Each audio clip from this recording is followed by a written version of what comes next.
leave this material world and go to the spiritual world where everything is eternal, blissful, full of knowledge, ultimate happiness does not exist in this material world. The only happiness there is in this material world is called flickering. Sukhalam dukkhalam. It means flickering happiness mixed with pain. Yeah, sukha dukkha. Then this material world is called sukhalam dukkhalam, a place of mixed suffering and enjoyment. So you may get a little enjoyment, yes. But then, when it's over, oh, here comes the pain. Look out. And that's karma. Karma means there's always a payback. For every action, there is an equal and opposite reaction. So if we experience so-called pleasure in this material world, then as a result of that activity, we have to experience pain. That's just the way it is. So if we observe our life, we'll see that all the so-called enjoyment that we've had hasn't made us happy, hasn't made us satisfied. And not only that, it's flickering, which means as soon as we just get into it, then it's over. It's finished. And then we have to wait until our karma comes around again to a time of enjoyment. But when we're enjoying, we think, yes, this is really life. This is the way it should always be. And then it's over. Finished. Sorry, cut. Next scene. So you have to go through life like this, constantly being kicked by the laws of material nature. It's not very nice. It's not really it's not our real life. Our real life is in the spiritual world where enjoyment goes on eternally. The spiritual world is like one big festival. You know, like the chanting we were doing, getting really high on it. That goes on eternally in the spiritual world. It just gets better and better. There's never any end because everything in the spiritual world is eternal. Like Krishna says in Bhagavad Gita 2:16, that which really exists is eternal. And that which is temporary, it doesn't really exist. It's more or less of an illusion. We don't say that the material world is false. The material world is real. You know, just try banging your head against a wall a few times and you'll find out it's definitely real. But its reality is relative. In other words, it's based on the existence of the spiritual world. It doesn't exist independently. And nothing in this world exists eternally. Everything in the material world has a beginning and an end. So we should not put our faith in things that have a beginning and an end. That includes mundane religion. Or material so-called spiritual processes like Hatha Yoga. I mean, they can give you nice bodily features and stuff like that, make you stronger, and it's good for health and all that thing, but it can't give you spiritual enlightenment. How is it possible? How can you get something spiritual out of something material? It's not possible. It's like trying to get milk out of an orange.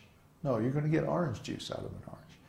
So when we work in this material world with our material senses, unless the work that we do is in relation with Krishna, then its result is going to be temporary and material.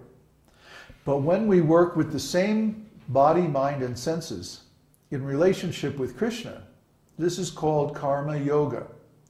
Karma yoga doesn't mean like being a nice guy and giving charity, you know, giving $5 to the Easter Seals charity or something like that. It doesn't mean feeding children in poor countries and stuff like that. That's not karma yoga. That's material charity. And material charity, just like anything material, is controlled by the modes of material nature. So its result is also material. But when we offer food to Krishna, that's spiritual. Or when we dedicate our time, energy, resources, and so on to Krishna's service, meaning spreading this esoteric teaching and practicing it too, then our work becomes spiritual because it's in relationship with Krishna. It's in relationship with God. Okay? So just having a little religious service and then distributing food, just doing a little chanting and then maybe a little talk like this about the philosophy, and then having a nice meal or something like that. That's spiritual. That's karma yoga. Okay? One should use one's resources, time, and energy to support the mission of Krishna, to accomplish the purposes of Krishna, as stated in Bhagavad Gita. And what is his purpose? Manmana bhava madbhakto madhyaji mang namaskuru. He says, always think of me and become my devotee. Worship me and offer your homage unto me. Because you're always giving your attention to me, then surely you will come to me, he says. So he also says that what you think of at the time of death determines your destination in the next life. So what do we think of at the time of death? Well, has anybody ever read about near-death experiences? Well, what happens? The person sees their whole life flash before their eyes in a few seconds. So what are we going to think of at the time of death? We're going to think of everything that we did in our whole life. Every impression, every act, every experience that we had in our whole life is going to pass before our mind's eye at the time of death.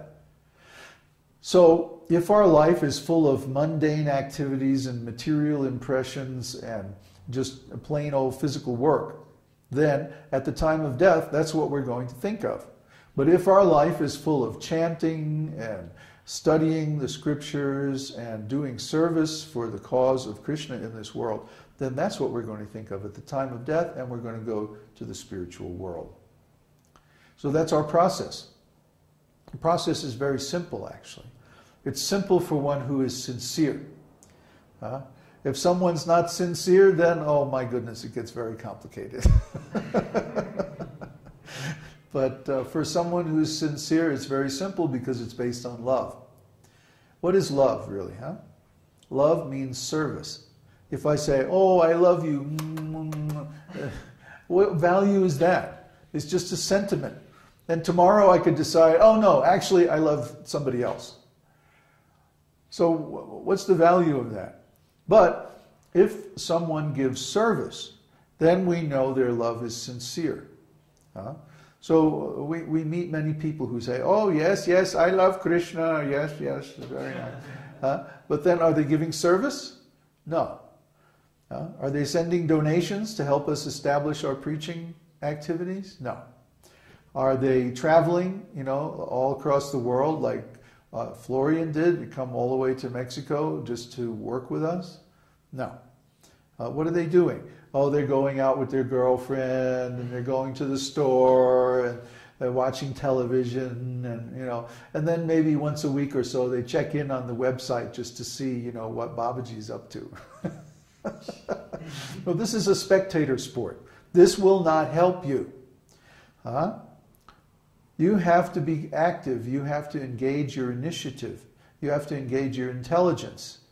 Think about this teaching. Try to understand it. That's what it means to change your ontology from material to spiritual. How many times have we talked about that? Thousands. But what does it really mean? It means that we don't seek happiness in this material world. Instead, we seek our happiness in the spiritual world where real happiness is actually available.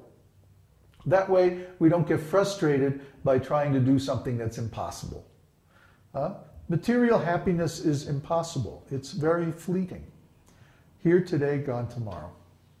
A fool and his money are soon parted. These are all material sayings. But they're true. They have a grain of truth in them because they illustrate the temporary nature of material happiness. Easy come, easy go. How many times have we heard that?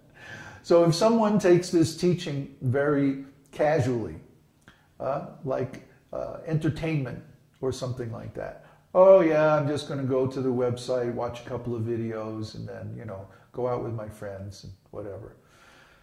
That's not going to help you. What will help you is if you take these instructions very seriously, start this chanting process, and absorb as many impressions of transcendental quality as possible. That will really help you. That will change your consciousness. You should engage in the service of the Lord. Engage in service of the spiritual master and actually push on this process or this mission that we have to bring this truth to as many people as possible. I know it's not easy. Why do you think we've been struggling for so many years to establish this mission? Because it's not easy. You have to be approved by Krishna. That means you have to be really, really sincere. You have to really get it. Accept this teaching and implement it in your life by your own initiative. Not because I tell you to or it says so in some old dusty book. No, because when you actually do this process of devotional service, you can feel the spiritual happiness. That's why we can do this for so many years, keep chanting the same old mantra. It never gets old, actually. In material life, you know, if you read the newspaper today, and then you pick up the same newspaper